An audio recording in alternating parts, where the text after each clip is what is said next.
Hi and welcome back to the channel. Thank you so much for clicking into this video. So in this video, I am going to teach you how to fix notification sound issue after the iOS 17 update. Make sure that you stay until the very end of this video so you won't miss any important step or information. And without further ado, let's get on it. So I'm actually going to show you various ways on how you can possibly fix this error.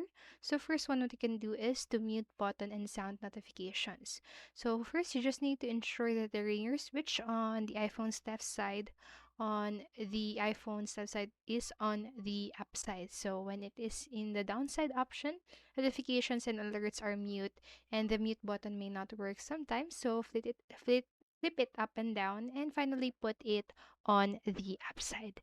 And the next what you can do is check then if the sound notification of a particular app is on.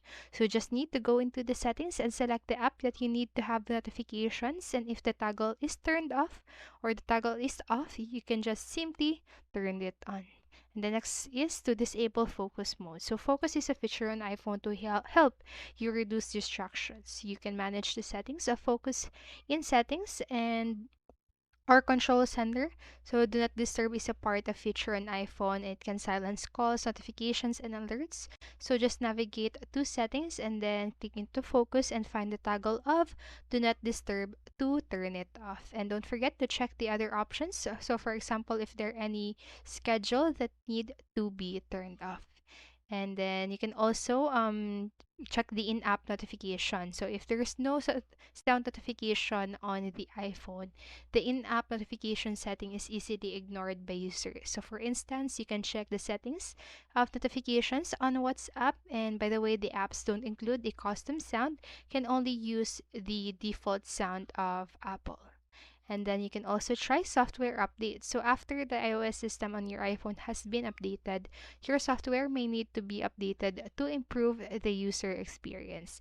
And notification sound issues might be solved in this way. So to do that, you go into your settings and then click into the general. Then you can see the option that says software update under about, and then under this about section right here, and click to it to check if the update is available. Then lastly, what you can do is to reset all settings. So resetting all settings on your iPhone can fix various software glitches. And if the methods that I've told you didn't work, just try to reset settings and configurations which may have problems. So tap onto the general on your settings and select reset and tap onto the reset all settings. So this won't erase the contents on your iPhone, so don't worry in doing the reset all settings. And that's it for this video, and I hope this helped you. And if it did, please make sure to like, subscribe, and hit notification bell button so you won't miss a video. Thank you so much for watching and have a great day. Bye bye.